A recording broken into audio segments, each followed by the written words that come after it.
감사합니다. 오늘 추수감사 주일로 드리는데 따로 추수감사 말씀을 준비할 필요가 없어요.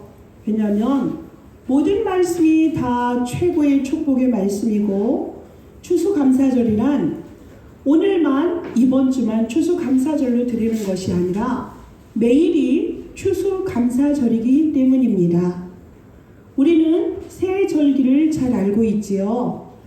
6월절 예수 그리스도의 어린 양이 이 땅에 오셔서 그리스도의 그 어린 양의 피를 바른 사람은 죽음의 사자가 넘어갔던 애굽 시대에 그 말씀을 근거로 하여서 6월절을 우리가 구원의 날로 정확히 알고 살아갑니다.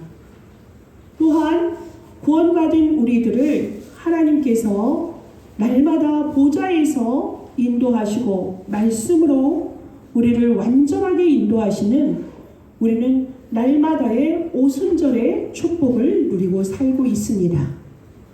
그리고 우리의 배경은 무엇입니까? 하늘에 있습니다. 보좌에 있습니다. 천국 배경을 가지고 사는 사람들입니다. 그래서 우리에게는 6월절, 오순절, 수장절의 주인공이 바로 누구시죠?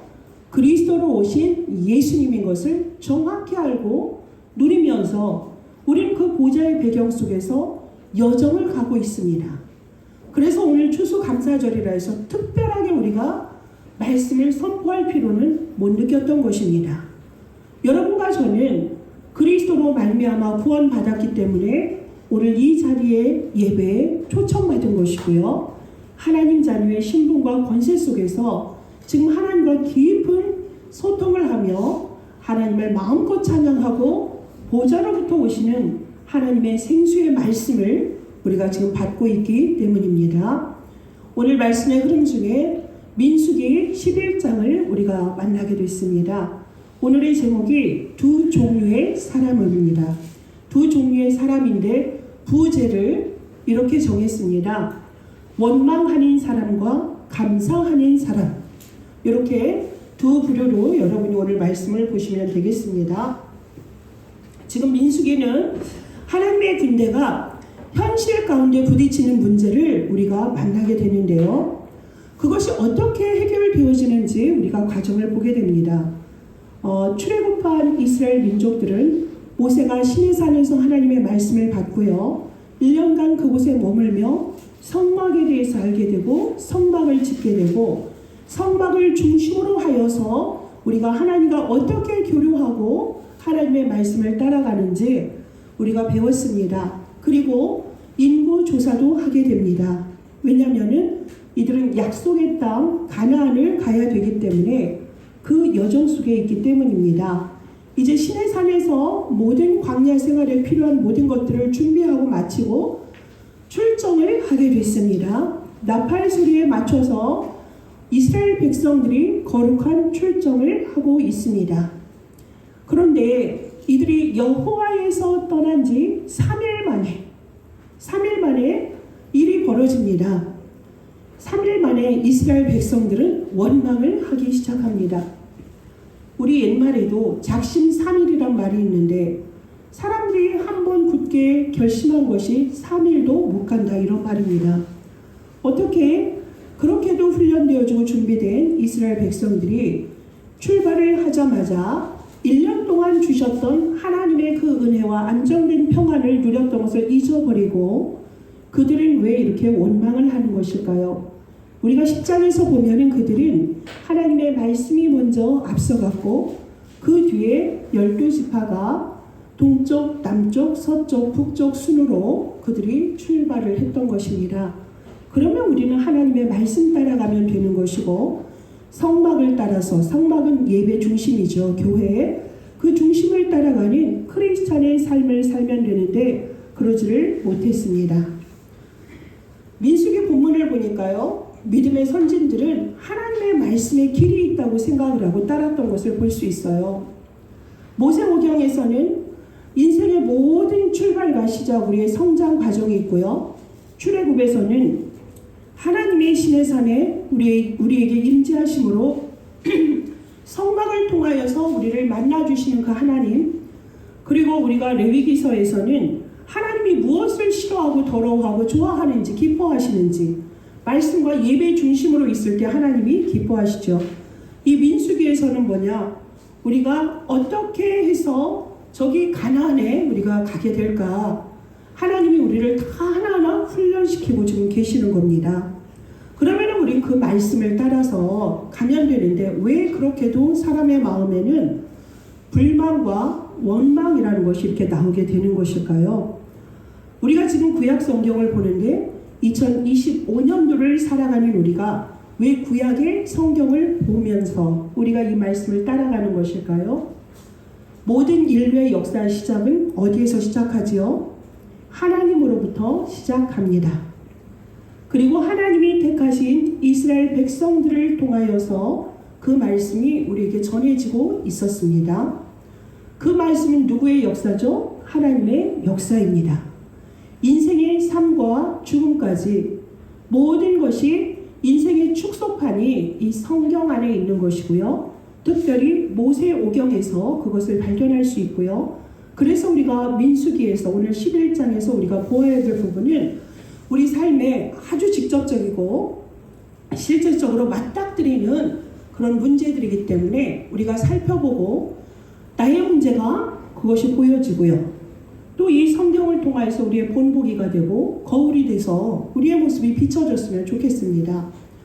고린도전서 7장에 보면 우리 조상들이 구름과 바다 가운데서 신령한 음료 반석을 먹었다. 반석 위에 그 반석은 누굴까요?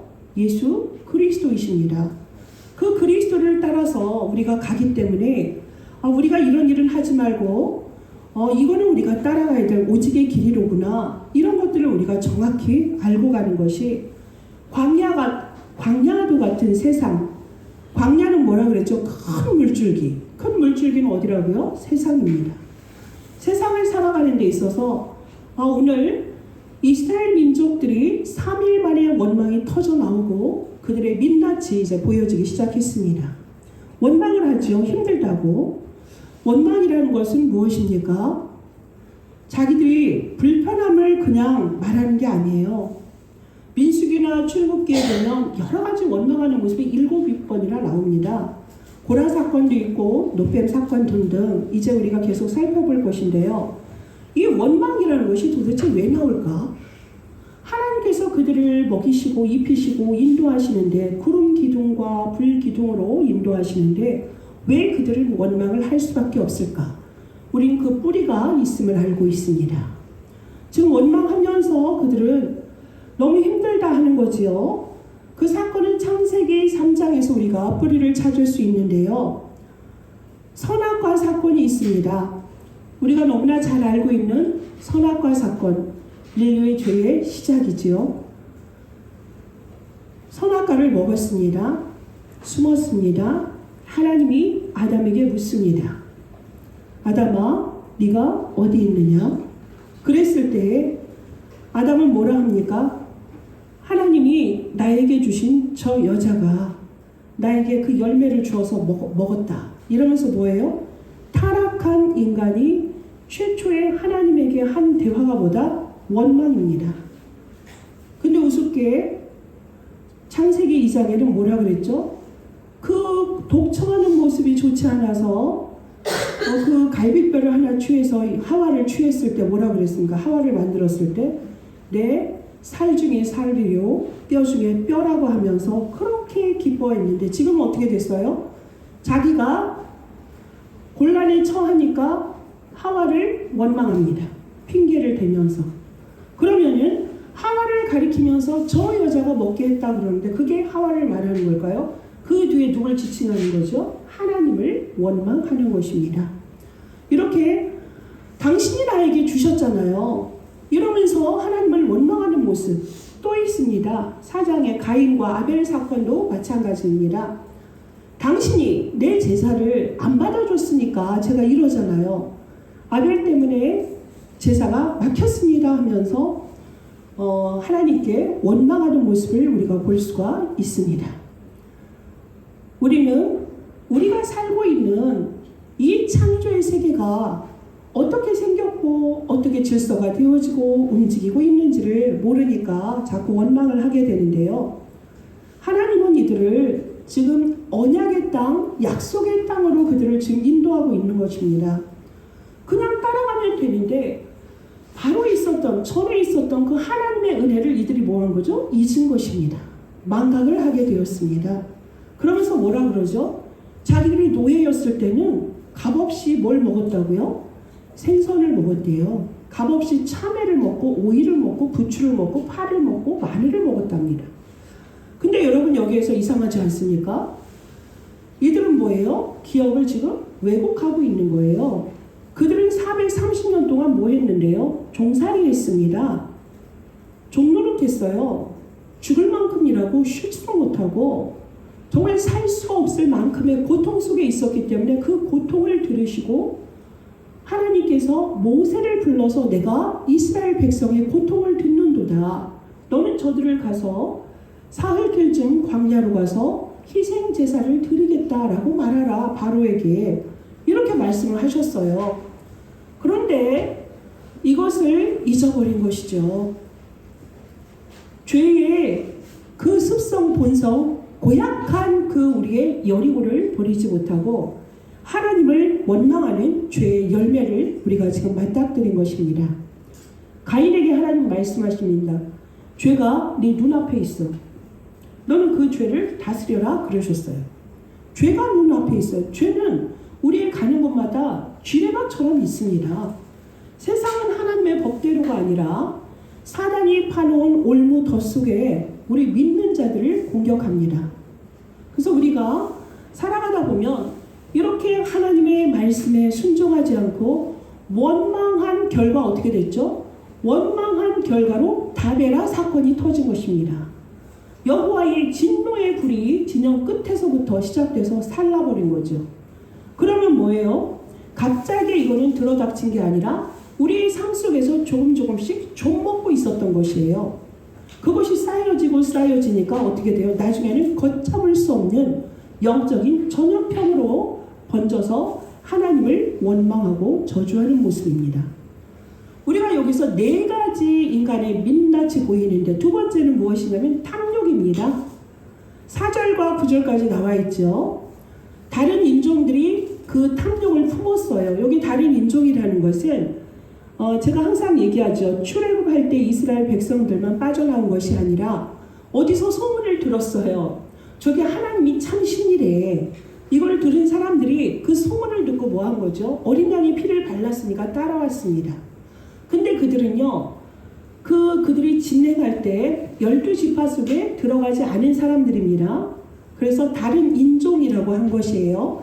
그들에게서 뭐가 나왔습니까? 탐욕이 나왔어요. 그 다른 인종들이 탐욕을 품으니까 이스라엘 백성들이 그대로 따라했어요. 뭐라 그랬죠? 이 영적인 건 전염병이라고 그랬죠. 정말 좋은 것이 아니라 나쁜 바이러스예요. 그래서 하수연을 이제 보면서 아니 먹을 게 만나밖에 없어 이렇게 된 거죠. 광야에서 농사를 짓겠습니까? 광야에서 자기들이 할 게 뭐가 있겠습니까? 먹을 것도 없고 홍해 앞에서도 그들을 지키시고 반석에서 물을 주신 하나님은 불가능이 없으신 창조주 하나님이신데 그분을 따라가야 될 이스라엘 백성들에게서 만나밖에 없어. 먹을 게 왜 만나밖에 없는 거야? 고기도 먹고 싶고 이러죠. 이게 다 뭐예요? 가짜의 착각 속에 빠지니까 은혜를 망각해버리니까 정말 하나님의 그 본질적인 은혜를 잊어버리니까 이게 뭐야? 이게 뭐고 이거밖에 없어? 이러면서 그들이 영적으로 완전히 타락한 본성을 드러내는 것입니다. 우리의 영적인 상태에서 우리의 삶에서 이러지는 않았는지 감사보다는 주어진 것에 감사하지 않고 비교하여서 불평과 불만과 탐욕에 가득 차진 않았는지 골로새서에 보면 탐심은 뭐라 그랬습니까? 우상 숭배라고 했습니다. 하나님은 분명히 선악과를 만드셨는데요. 사람들은 그래요. 생각 없이. 아니 왜 저 선악과를 만든 거야? 그 질문 참 잘했어요. 선악과는 뭐냐면 하나님의 사랑입니다. 여러분 기억해 주세요. 선악과는 하나님의 사랑입니다. 창조주 하나님과 피조물 인간 사이에 선악과를 두고 선악과와 너 사이에 우리는 이걸 언약을 맺은 거야. 너는 내 명령대로 내 말씀대로 따라가면 영원한 생명이 보장이다. 너의 평안과 행복과 안식이라는 것은 나와 함께 있을 때 보장되는 것이야. 다른 것은 네가 임으로 먹어도 되는데 선과 악을 알게 하는 나무는 먹으면 안 돼. 그거는 나의 영역이야. 창조주의 영역이란다. 내가 이러면서 너를 지키는 사랑의 하나님인 것을 나타냈습니다. 도대체 그 선악과를 왜 먹습니까? 하나님이 선악과가 아까워서 먹지 말라고 했겠습니까? 사랑입니다. 너의 정말 행복하게 살아가는 방법은 선악과를 보면서 나를 바라보는 것이야. 이것인데요. 결국에는 사탄은 하와를 속이죠. 너 저거 먹어도 너 죽지 않아. 네가 하나님처럼 된다라고 하죠. 그러면 거기서 하나님처럼 된다라는 게 무엇입니까? 자리 이탈이지요. 하나님처럼 될 필요가 왜 있습니까? 우리는 하나님의 피조물이면 하나님께 속한 자이기 때문에 하나님의 법 아래에 있으면 되는데 그들은 하나님 자리에 도전을 한 것입니다. 자기가 하나님이 되고 싶은 탐욕이었던 것입니다. 은혜를 망각하니까 하나님이 자기를 극진히 사랑하시고 그들을 인도하시는 하나님이라는 것을 잊어버리고 경계를 넘어버린 거예요. 선을 넘어버렸습니다. 그러니 탐욕을 부릴 수밖에 없지요. 여러분, 탐심 그러면 도둑질이라고 알고 있잖아요. 여러분의 생각을 좀 바꿔봅시다. 탐심은 뭐다? 인간의 도덕적이고 윤리적인 문제가 결코 아니다. 그럼 무슨 문제냐? 영적인 문제입니다. 자연스러운 인간의 본성입니다. 죄악에 이제 빠진 인간들의 본성인 것이죠. 하나님이 그들에게 베푸신 은혜와 기적과 이적을 만나밖에 없다라는 그들의 탐심으로 하는 것은 우상 숭배라는 것을 오늘 말씀을 통하여서 고발해 주십니다. 이것이 두 번째 얼굴입니다. 그리고 사도 바울 선생님이 항상 얘기하죠. 뭐라고 고백합니까? 내 안에는 하나님의 법과 육신의 법이 항상 싸우고 있다 그랬습니다. 지금 두 종류의 사람을 우리가 지금 보고 있습니다. 원망하는 사람과 감사하는 사람이에요. 우리도 자칫 구원받은 하나님의 자녀고 그런 신분을 가진 최고의 걸작품인데 우리 법대로 살지 못하고 눈에 보이는 이생의 자랑, 안목의 자랑, 육신의 정욕 속에 우리의 생각과 마음이 빼앗기지 않습니까? 그래서 우리는 우리의 영혼 속에 이렇게 소수의 인종이 우리를 섞어서 우리를 속이고 있지 않는가 우리를 점검할 필요가 있습니다. 하나님의 말씀에 순종하지 못하고 자꾸만 거부하고 싶은 부분이 있죠. 하나님께 얼마 전에 지난주에 수능이 끝났는데 자기의 뜻대로 이 대학을 꼭 가야 됩니다 하면서 100일 기도, 1000일 기도를 참 공덕을 열심히 쌓습니다. 모든 종교에서. 그 행위를 우리까지 한다면 그것은 우상 숭배입니다. 하나님은 분명히 우리를 인도하시거든요. 자기의 고유의 길로, 고유의 지위를 주시면서, 위치를 주시면서 인도하시는데 그거 외에 다른 것을 붙여서 하나님을 자꾸 부르짖는다? 그것이 바로 뭐다? 탐욕이고 우상 숭배입니다. 하나님은 이러한 우리를 사단의 속임수에서 건져주셨죠. 그래서 하나님을 닮은 사람으로 예수 그리스도의 성품을 닮은 자녀로 값없이 우리에게 예수 그리스도를 보내주신 거예요. 그리스도를 보내주심으로 그 정말로 우리가 원망했고 내 자리를 떠났던 그 탐심에서 하나님은 우리를 어떻게 했죠? 그리스도의 사랑으로 완전히 감싸 안아주셨습니다. 값없이 우리를 사랑해서 죄도 없으신데 당신을 십자가에 못 박여 죽으심으로 다시 부활하셔서 우리 대신 죽으시고 승리하신 왕으로 오신 것입니다. 우리는 지금 이 말씀을 보면서 내 안에 탐욕이 완전히 벗어나도록 그 안에 그리스도가 좌정하시도록 우리가 좀 전에 고백했잖아요. 그리스도가 나의 주요 나의 구주가 되시길 기도하지 않았습니까? 진정 그 자리는 예수 그리스도의 자리가 되도록 우리가 해야 되겠습니다. 세 번째 민낯은 뭡니까? 초달거림입니다. 교만이에요, 교만. 지금 모세가 뭐라 하죠? 이스라엘 백성들을 먹인다. 하나님이 그래 너희가 나를 원망하네. 그래 그래 내가 줄게. 출애굽에서도 그러셨거든요. 원망하니까 만나도 주시고 메추라기도 주셨는데 여기서도 고기도 먹고 싶다 불평을 하니까 그러면은 다 먹이시겠다 하는데 모세는 뭐라 합니까? 아니 소떼 양떼 이게 얼마나 된다고 60만을 먹이겠냐고. 60만은 장정의 숫자입니다. 그 장정이 속한 가족들을 4명으로 최소한 쳐도 지금 이스라엘 백성은 200만이에요. 그러면은 이 200만의 백성들을 다 먹이겠느냐. 바다의 모든 물고기를 잡은들 이걸 먹일 수 있겠냐 하면서 지금 모세가 신앙의 말을 합니까? 지금 원망의 말을 합니까? 아주 그냥 기도의 모양은 지금 띄고 있죠. 백성들이 와서 지금 모세에게 하소연을 하고 원망을 하니까 모세는 하나님 앞에 기도하는데 믿음의 기도를 하는 게 아니라 비아냥거리고 조롱하는 것입니다. 그러면 무엇입니까? 기도의 모양은 띄고 있지만 하나님을 믿는 것이 아니라 교만한 모습이죠. 내가 이들을 어떻게 하라고 왜 나한테 맡기냐 그러죠. 하나님이 언제 모세에게 다 맡겼습니까? 모세를 이끄시고 모세는 애굽에서 태어났기 때문에 나는 입술이 부족해요. 그러니까 그래 그러면은 이스라엘에서 태어나서 히브리어 아주 잘하는 네 형 아론 붙일게. 이러면서 하나님이 계속 그를 인도하시는데 아니 모세가 한 게 뭐 있어요?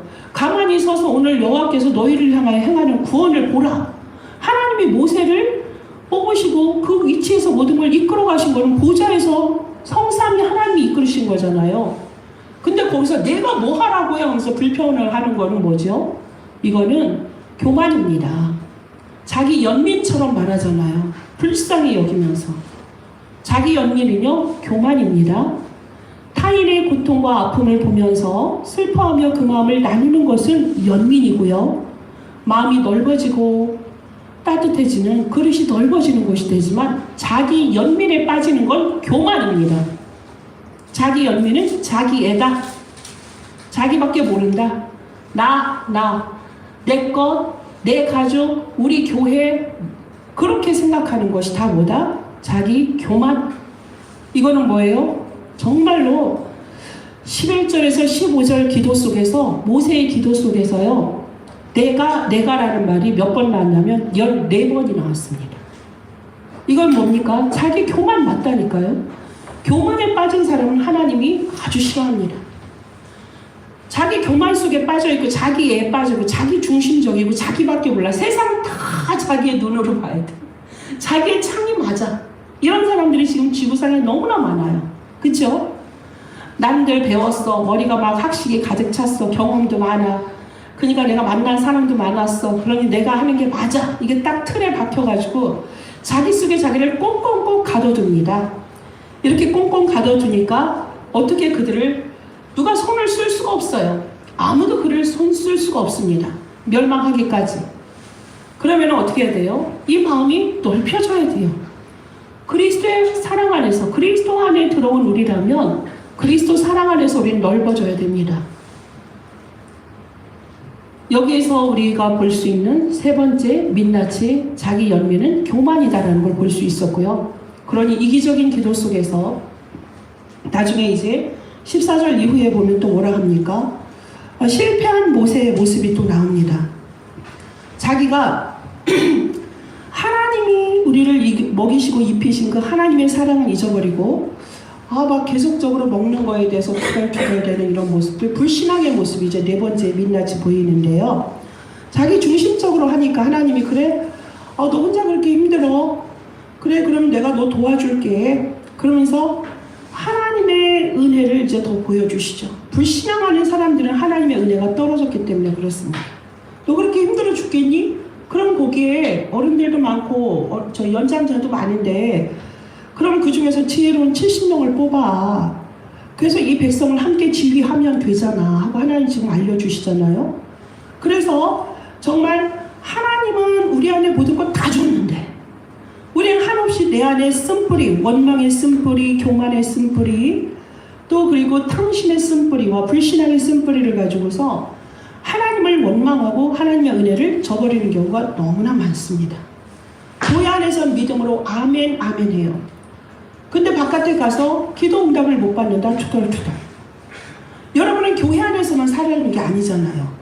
하나님의 자녀는 구원받는 순간에 이 기쁜 소식, 네가 구원받은 이 구원의 감사를 다른 사람에게 전해라, 땅끝까지 전해라 하는 것이 하나님이 우리를 부르실 때 주신 사명이십니다. 그러면 여러분은 이걸 주저하지 말고 하셔야 돼요. 아주 우리나라가 배 기술, 건조하는 기술이 대단히 발달해 있나 본데 아주 멋진 거대한 상선을 우리가 만들었는데요. 그거는 바다에 띄워야 되죠. 그래야 제 빛을 발하는 거죠. 우리나라 배를 떠나서 태평양을 지나서 또 대서양을, 인도양을 모든 바다를 항해를 할 때 그 배가 제대로 활용이 되는 건데 그 배가 너무너무 사랑스럽고 귀하다고 그냥 항구에 가둬두고요. 그러면 그 배가 어떻게 될까요? 녹슬어요. 녹습니다, 결국에는. 그래서 뭐죠? 거대한 그냥 고물이 되어버리는 거예요. 우리는 활용하지 않으면 이게 흘러가지 않고 고여지며 썩어질 수밖에 없는 것입니다. 그럼 여러분에게 하나님이 주신 이 그리스도는 누구입니까? 우리와 하나님 사이의 중보자십니다. 우린 선악과를 먹음으로 우리는 하나님의 영광에 갈 수 없는 죄인이었어요. 의인이 결코 되지 못한다고요. 그래서 우리에게 주를 믿는 자, 예수 그리스도를 영접하는 자, 우리는 사망에서 생명으로 옮긴 구원을 받은 백성들입니다. 구원을 받은 백성이라면 이 구원을 날마다, 감사를 날마다 우리는 회복하고 누려야 되는 거예요. 제가 서두에서 추수감사절은 매일매일이 추수감사절이어야 된다. 감사해야죠. 이러해서 감사, 저러해서 감사. 좋아서만 감사합니까? 때로는 기도했는데 응답이 없어도 감사할 줄 알아야 되죠. 왜냐하면 내 뜻대로 되지 않았는데 바로 응답을 주길 기대했지만 하나님이 그러지 않을 땐 반드시 이유가 있습니다. 응답이 내 뜻대로 되는 것이 결코 응답이 아니에요. 여러분의 시간표가 아닌데 그걸 주면 어떻게 합니까? 어린아이가 좋은 칼이 멋있어 보인다, 칼 달라고 하고 총 달라고 하면 그 아이에게 주는 것이 맞습니까? 하나님은 우리를 지으셨기 때문에 우리의 평생의 모든 것을 다 알고 계세요. 그분은 정확하게 우리에게 맞는 걸 때를 따라 돕는 은혜 가운데서 주시는데 우리 그걸 망각할 때가 너무나 많지요. 우리 오늘 4가지의 불신앙을 보았습니다. 우린 광야길에서 가고 있는데요. 결국에는 우리의 끝은 저 천성을 향하여서 가고 있습니다. 우리의 여정은 뒷바꾸가 없어요. 후진이 없어요. 계속 직진입니다. 전진입니다. 하나님은 그 길에 뭐가 되죠? 우리의 길이 되세요. 내비게이션이 되세요. 광야에는 지도가 없는데 인도하는 안내자가 계시다니까요. 그분이 우리가 하나님께서 우리에게 주신 중보자 되신 예수 그리스도세요. 그분의 인도를 받으면 되는 것입니다. 그분이 바로 유월절, 오순절, 추수감사절의 주인 되신 그리스도이기 때문입니다.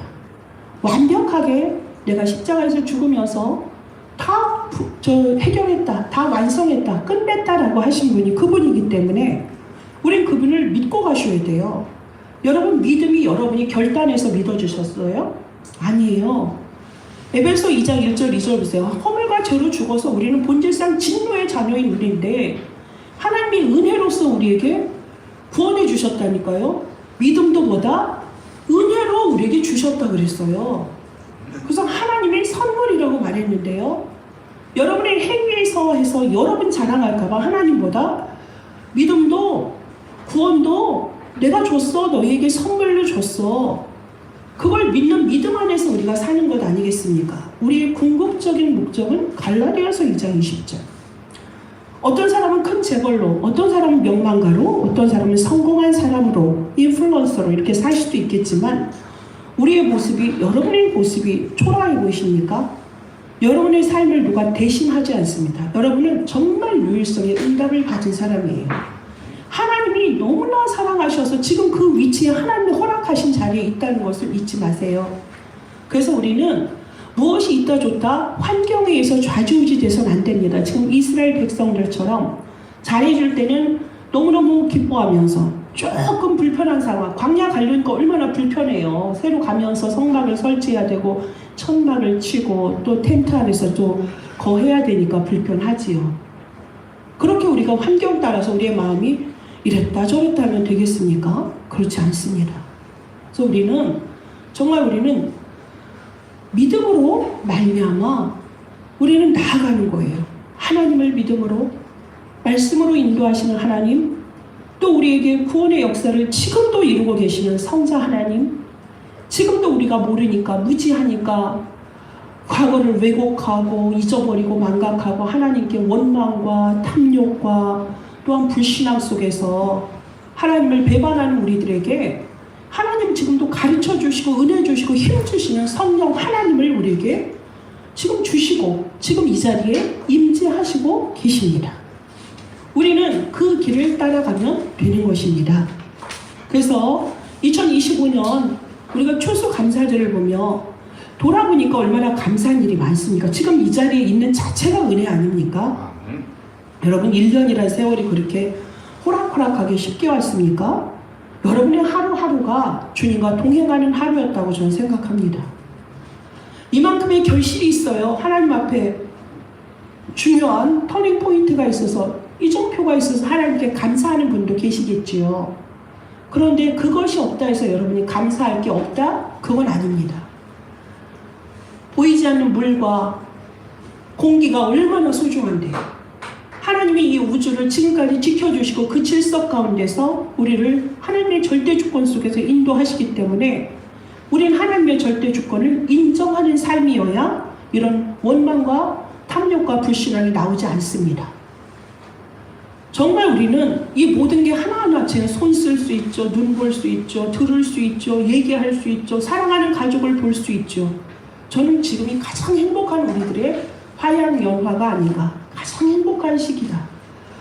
내가 계획했던 대로 경제가 안 됐어요. 사랑관계가 안 됐어요. 그거요. 속지 마세요. 다 과정입니다. 지나고 보면 알아요. 아까 그 소수의 인종들이 옆에서 여러분에게 탐욕을 가르쳤는데 여러분이 그 사람들과 있다 보면 어떻게 되죠? 동화가 됩니다. 동화가 돼요. 처음에는 그냥 듣는 척 하다가 나중에 보면 똑같이 남의 말 하고 있고 불평하고 있고 그렇다니까요. 그 사람에게서 우리는 떠날 줄 알아야 됩니다.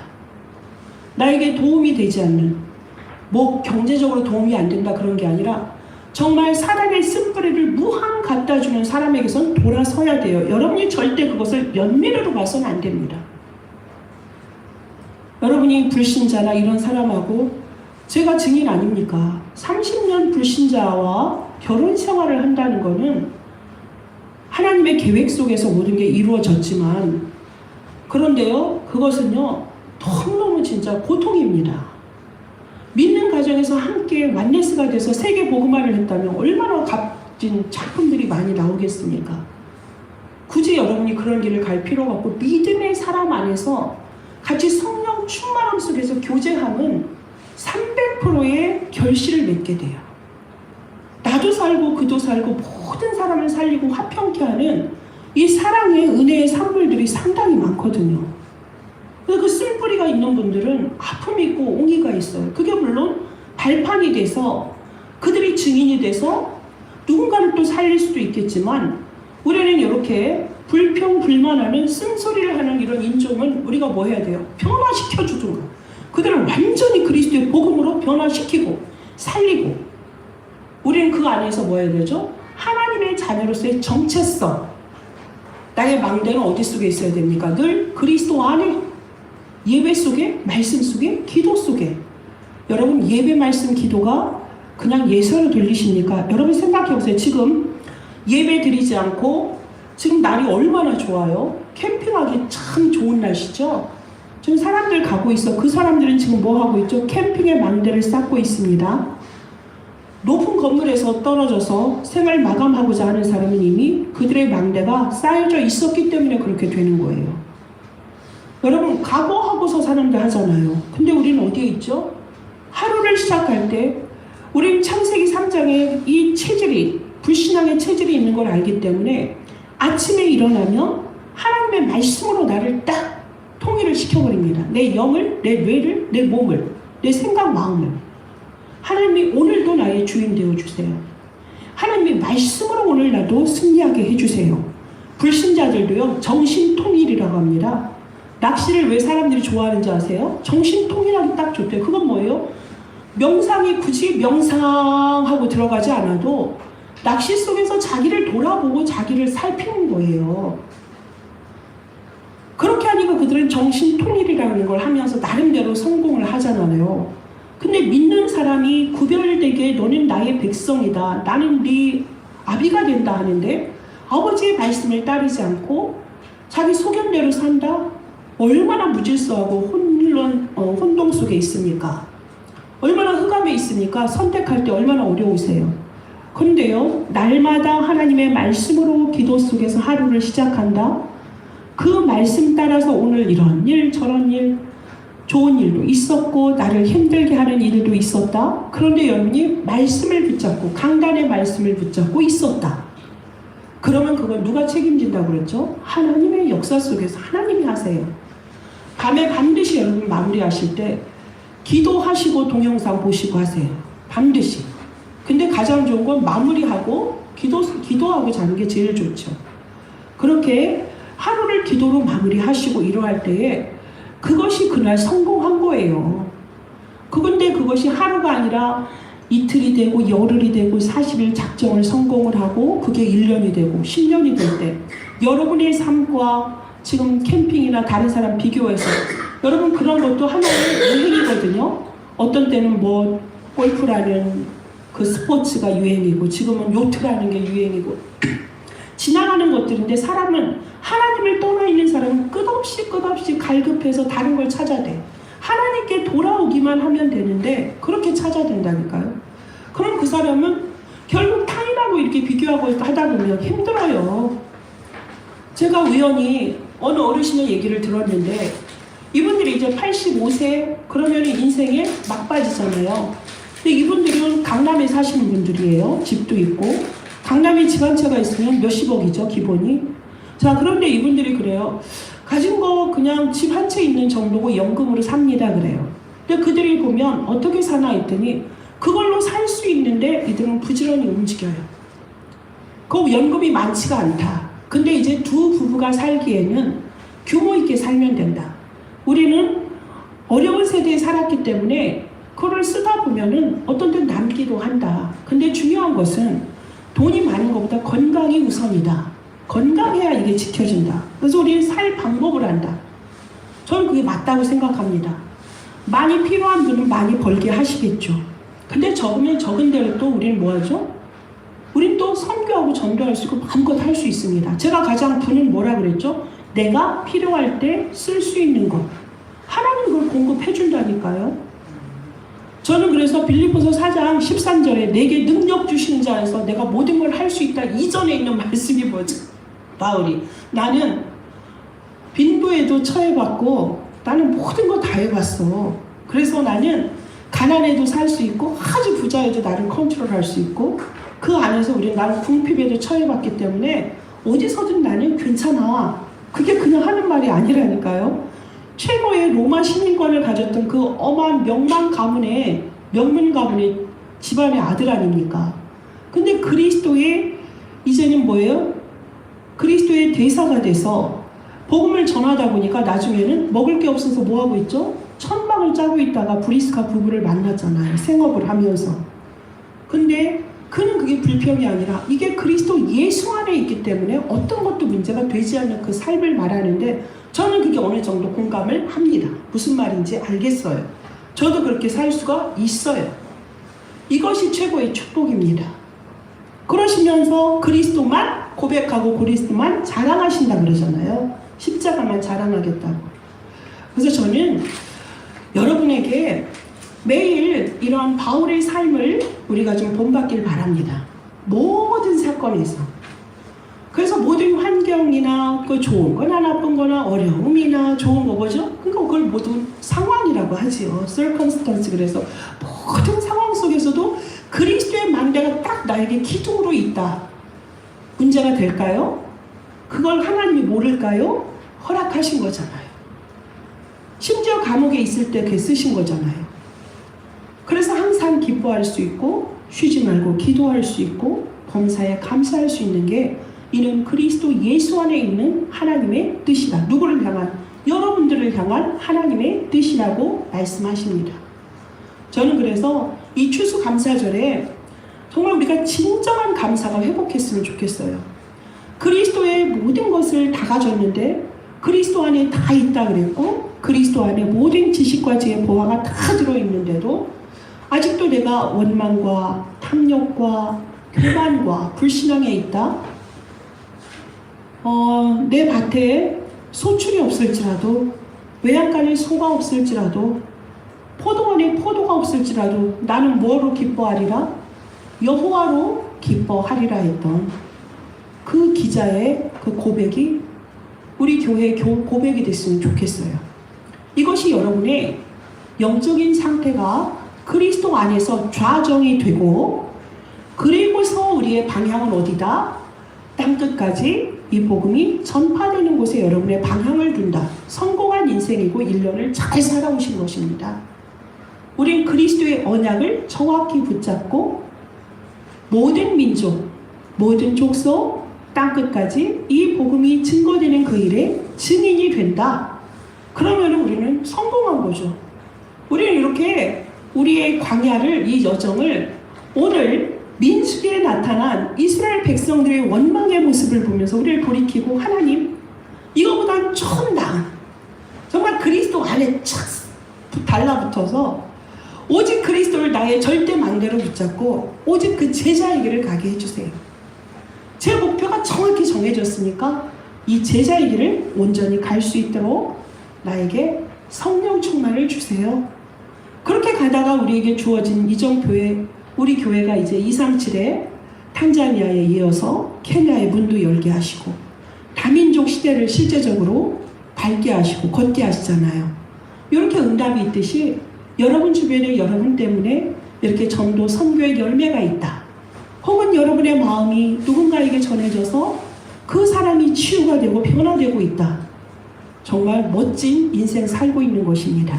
하나님은 추수감사절에 이런 기쁨과 감사가 넘치는 여러분을 오늘 만나고 싶으셨을 것입니다.